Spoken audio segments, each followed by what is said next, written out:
Number is 42. That's followed by 14, and your final winning jumbo box item number is 41. LOTTO, it's your game, Georgia. Expect a cloudy Friday morning when the groundhog is headed out to see if he sees a shadow or not. We'll also have a warmer day in the afternoon. Back to sunshine, going all the way up towards the 70-degree mark. All the details on your forecast and a look at this weekend coming up. Right now on News Channel 6 at 11, honoring Rosa Parks, how a local cultural center is celebrating Transit Equity Day. Also ahead, Augusta's mayor is requesting to use some of the money he saved the city. We'll tell you why he's receiving pushback. And we'll have the latest on the investigation of a suspicious death in Warrenville. As your News at 11 starts now. Live from Television Park, this is WJBF News Channel 6 at 11. Good evening, everyone. I'm Jenny Montgomery. Thank you for joining us. Coverage you can count on begins with leaders in Aiken honoring the legacy of Rosa Parks on this first day of Black History Month. Nikita Dennis is live now in the Satellite News Center with the details. Nikita? Yeah, the Center for African American History, Arts, and Culture in Aiken is spreading the awareness of Transit Equity Day, a holiday put in place because of parks.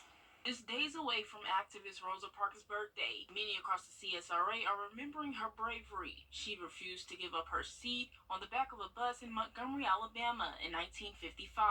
This would become the start of Transit Equity Day years later. You know, when we talk about Rosa Parks, we generally talk about the bus ride and her sitting down and not, not continuing to stand, but there's a mantra that says she sat down so that we could stand up. The Center for African American History, Arts, and Culture in Aiken held a panel Thursday with city leaders and local activists. They talked about the legacy of parks and how transit equity plays a major role in public transportation today. Public transportation is an issue that is not just for persons transportation, but it gives people an option to take public transportation, but also it's a health issue. Transit Equity Day also helps our local communities. Many of us don't have transportation issues. We go to our car, turn it on. The major thing is where we're going to buy gas. But there are major parts of the community that don't have bus routes or transportation routes. East Augusta, where our church is basically serviced by public transportation. Hudson Memorial CME and Sustainable CSRA will host a part 2 of Transit Equity Day Saturday, giving a ride on Augusta Transit buses commemorating Rosa Parks. Live in the Satellite News Center, Nikita Dennis, WJBF News Channel 6. It is time now for our first check of the forecast. Here's meteorologist Jenna Petracci. Well, it was a beautiful sunny day. It was pretty comfortable as well, with our temperatures climbing into the low 60s. Now, as we take a live look at our Terry Lambert Hyundai Skyview cam over in Aiken, it is chilly, but not as cold as it was last night. We were at a low of 27 degrees late last night and early this morning, and our high temperature today made it to 63. So we're starting to see a warming trend, with all of us around 5 to 10 degrees warmer than 24 hours ago, and even 11 degrees warmer down in Jefferson County. Right now, we're around the 40-degree mark in a lot of places. 43 in Allendale, 41 in Barnwell, 42 down in Sylvania and Aiken. Edgefield at 43, 41 in Washington, and 40 in Gibson. Winds are coming in from the southwest, only up to around 3 miles per hour in Aiken, 4 in Waynesboro, a little bit breezier up in Edgefield County at 7. But for satellite and radar, you can see there's no rain, but the clouds have taken over, so expect a pretty cloudy start to your Friday morning. High pressure still in control, though, so it will stay dry. And we're also watching this cold front to our north. That will sag down into our area, bringing us another cool down by Saturday. But in the meantime, tomorrow morning, starting out in the upper 30s to around 40 degrees with the clouds. Then we'll clear by the afternoon. Plenty of sunshine, with the temperatures warming up pretty significantly. A lot of us in the upper 60s, some spots even making it to 70 degrees. Then by Saturday, sun sticking around. It will be very nice, just a bit cooler. And then by Sunday, that's when the rain takes over. So I'll have all the details on that coming up shortly, but back to you, Jenny. All right, we appreciate it, Jenna. We have an update in an Aiken County death investigation. We now know the identity of the body found on a porch in Warrenville Wednesday. The victim, identified as 52-year-old Joseph A. Keenan Sr., was discovered at a home on Augusta Road. Deputies say the death is considered suspicious. One man we spoke with says he's concerned about recent crime in the area. There's so much going on here, and it's turned into a old cowboy days, I guess. Just killing every day. And it's got to be stopped. An autopsy is scheduled for Friday. One of the loudest voices in Augusta's government to find out where your voting center is, you're urged to visit scvotes.gov. Coming up, the Bassmaster Fishing Tournament began today. We'll have a look at the competition when coverage you can count on continues.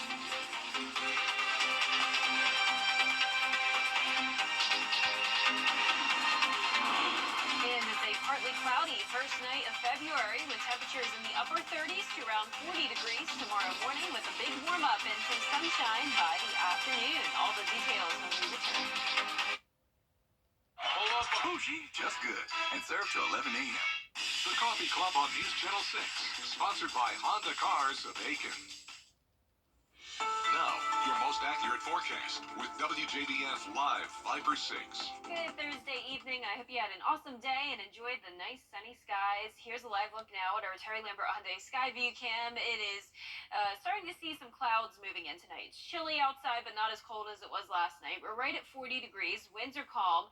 Dew point of 36. And around the CSRA, a lot of us getting close to the 30s, but hanging on to the 40-degree mark in Gibson as well. Thompson, 43 in Edgefield. Aiken, you're at 42.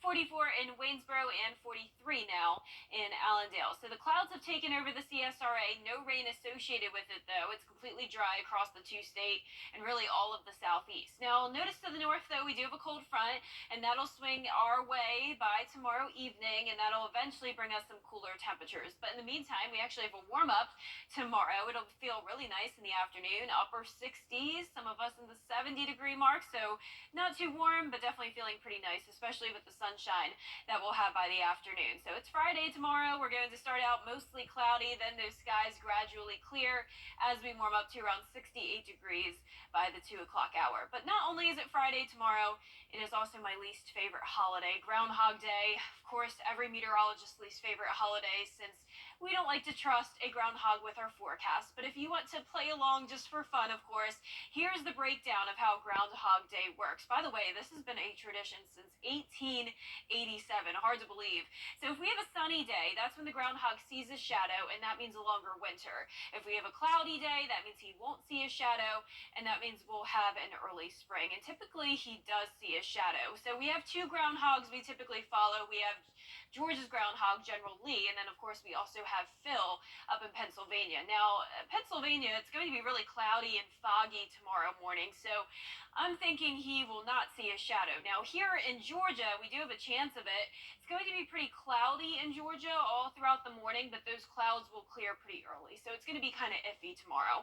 Now, as we jump ahead to Sunday, we're going to have more cloud cover take over, along with a pretty good chance of rain. So this weekend, if you're planning some outdoor activities, I would suggest Saturday. It's going to be pretty nice, a little bit cooler at 60 degrees, but lots of sunshine. Then we're down into the 50s on Sunday, along with a 50% chance of rain. So let's go into our futurecast now tomorrow morning. Here's all the cloud cover I was talking about, but notice it's pretty spotty, so that's where it's hard to say exactly if we'll see a shadow or not. And then by Friday evening, a dry cold front comes in. This will shift our wind direction, so we'll have a northerly wind going into Saturday, some cooler temperatures moving in. Then by Saturday afternoon, still sunny, but we see that rain out to the west of us. This will continue to push our direction by Sunday, and then right around the lunch hour on Sunday is when we'll have the chance of some of those light showers showers. This is due to this Gulf low pressure system. This will eventually move across Florida into the Atlantic by Monday, and then our rain chances start to die down by Monday evening. And then the rest of next week will be pretty dry and sunny. Looks good. Our lows tonight in the upper 30s for the most part, and for tomorrow we'll be in the upper 60s, some of us making it to 70 degrees. And your 10-day forecast showing the sunshine on Saturday, then the clouds and the rain on Sunday and Monday. All of next week will be mostly sunny and dry. We'll briefly fall into the 50s, but then back to the 60-degree mark next Wednesday, ending the week pretty warm with some chances of rain next weekend as well. All right. Thank you, Jenna. The Bassmaster College and Youth Fishing Tournament has made its way to Columbia County. The college tournament's still ahead. Georgia approved a new bill to make sports gambling legal, but everyone isn't thrilled. We'll tell you why after the break. First, though, a look at tonight's winning numbers. The South Carolina Lottery picked 3, 6, 5, 6. And to pick 4 winning numbers tonight, 4, 5, 0, 2. That Fireball, 3.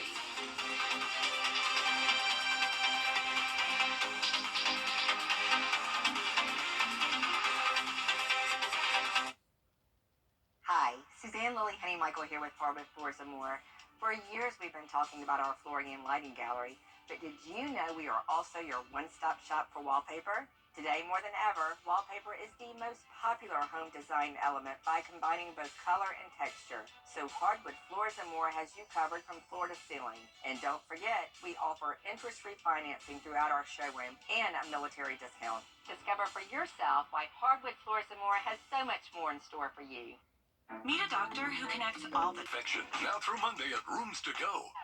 Hey there, I'm Anna Christina. Coming up this week, Caroline joins me to share our top 10 picks for February, community events, and a little encouragement. Plus, we'll meet our newest Community Connection champion, Jackson Drumville. It's all happening this Friday at 12:30.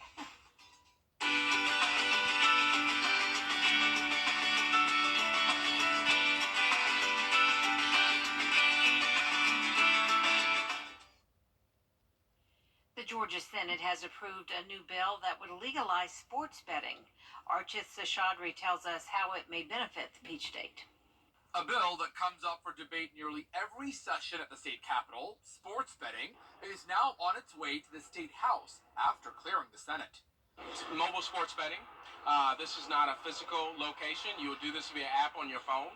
You cannot place a bet with a credit card or go into debt. You have to use an ACH or a debit card to place a wager on a sports team. This is already happening, but it's happening illegally in this state. Many people are already doing it. We have heat maps to show areas where this is happening, where people are using VPNs to circumvent the process. This means you could legally make sports bets online with your mobile phone, but it would not allow for horse racing or casino gambling in Georgia. Advocates of casino gambling and sports betting say it would benefit Georgia by pumping in more money to the state's education system, as well as keep money here in the Peach State instead of people trickling to nearby states. Those who are opposed to it say casinos could bring in crime as well as drive away traffic and close down small businesses. Supporters of the measure say this would regulate and collect tax from sports betting, which they say is already going on in the state. People would go to South Carolina or down to Florida to buy the tickets. So no better way than to do it. And hopefully that money will end up in our community. But not everyone is thrilled by the measure, saying this takes away from other key issues under the Gold Dome, like healthcare and education. I will tell you there are a lot of people outside forces that are proponents of it. I don't think that has a chance. Sports betting may have a chance, but again, that's to be determined. Reporting on the Georgia State Capitol, Archith Seshadri, Atlanta Bureau Chief. Coming up, some local basketball players hit career milestones. Looks to keep their undefeated season going strong. Brendan's up next with sports.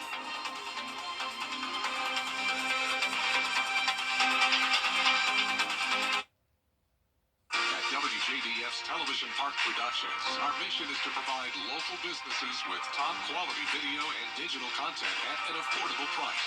With decades of experience, our award-winning creative team will guide you step by step through the creative process, resulting in a successful marketing message for your brand. Over the years, we've helped hundreds of local businesses expand their voice, Visit WJBF.com/free to find out how we can do the same for you. WJBF News Channel 6, honoring Black history. The News Channel 6 mobile app is now even better. Download it today. Now, WJBF sports coverage you can count on. Entering Thursday night at 19-0, the number 1 ranked South Carolina women's basketball team, the only undefeated women's team left in Division I. Gamecocks hitting the road Thursday night to take on the Auburn Tigers. And, well, Carolina handles Auburn in what was a low-scoring game for a while. Gamecocks win 76-54. Ashlyn Watkins leading the way with 14 points, 15 rebounds. USC only led by 5 at halftime, but really turned things on in the second half. They will host Ole Miss on Sunday in Columbia. High school hoops over at Curtis Baptist. Shooting guard Ty Shine passed 1,000 career points. Get this, he's only a freshman, played varsity as an 8th grader, averages 19 points a game. Head coach David Sally says he's proud of Ty's accomplishments and the way he stepped up as a young leader on the team. It's great, especially with Ty. That's an awesome experience that he did. It's an awesome challenge. Oh, they love it. Oh, they love him. You know, they listen to him on the floor, right? So he's had good leadership skills, which is very, very needed in a game like this. We couldn't be where we're at without him. He's the head, we're the tail. It was good. I felt good. Got a confident down. So, I just love my guys. We always practice hard. We put a lot of work in. Our coach pushed us. And the Crusaders got the win 69-31. Another milestone for the Westminster girls basketball team. India Williams passed the 1,000 career point mark. Sophomore recently posted a career high 34 points. She averages 23 points per game and says hitting 1,000 career points, a dream come true. It was very amazing. I mean, I didn't really expect to get it like that quick, but it was very amazing. It was a blessing. I remember like all the hard work that I put in. Just looking back and thinking like I'm very thankful for that. That was very encouraging, like to see the family environment. Like it was their nights. Like for them to show that type of love was very encouraging. For anyone to score 1,000 points in 4 years is really, really special. For India to do it in 2 is kind of out of this world. So very proud of India. She's obviously a great talent, but she's a better person. India has been an incredible leader, so we are very proud of her for that. Hey, we're going for 2K. 2K. It's just the beginning, so it's unfinished business, you know. And they got the win over Augusta Prep. And last week, congrats to Edmund Burke Academy's Zaylee Baker. She passed 1,000 career points in her career with the Spartan. Well done to all of them. And Thursday, the Carolina Panthers introducing their new head coach, Dave Canales, and new general manager, Dan Morgan, the former Panthers linebacker. Canales, most recently the offensive coordinator with the Tampa Bay Bucks, helped former Panthers quarterback Baker Mayfield have a career season, and he's going to call the plays, hopes to elevate the play of Bryce Young, and Morgan focusing on changing the team's culture. My wife and I just kind of thinking like we're ready for this, you know, lead self, lead others, lead organizations. And that's been an approach and a mentality that I've had for a while. So when this opportunity came up and then I started seeing the pieces coming, I just got so fired up about it, and I'm really ready to serve this team. We need to find those leaders, those competitors, as Jay Stu would say, those dogs. Like, we need some dogs. Like, we got to get some guys that are passionate about football, that love football. They want to come out every day and compete. The Atlanta Falcons will introduce their new head coach, Raheem Morris, on Monday, and we'll be right back. 1 year after December. An unexpected star is stealing the show at Ole Miss basketball games this season. Here's our man right here. He has been, listen, hour and a half before the game, he was pumping up this crowd. There's quickness to what he's doing. And I was wondering why he was stretching 90 minutes before the game. Now I know why. Well, that is floor manager and student Kyle Wakefield. He's gotten pretty popular this year for pumping up the crowds with his intense cleaning efforts during every home game. Kyle was given a standing ovation, and Ole Miss won the game. Oh, I love it. I mean, why not? Might as well use anything to get the crowd more pumped up. That's right. He's another form of a cheerleader. What a good sport, absolutely. Well, for our forecast this week, it's going to be partly cloudy for tomorrow, where it's also going to warm up tomorrow afternoon to close to the 70-degree mark. Back to sunshine as well on Saturday, then clouds and rain on Sunday. I like our weather team as the forecast. Yeah, just a reminder You all of other who we are. forecast. That's our report for now, everybody. Thanks for watching. Have a great evening.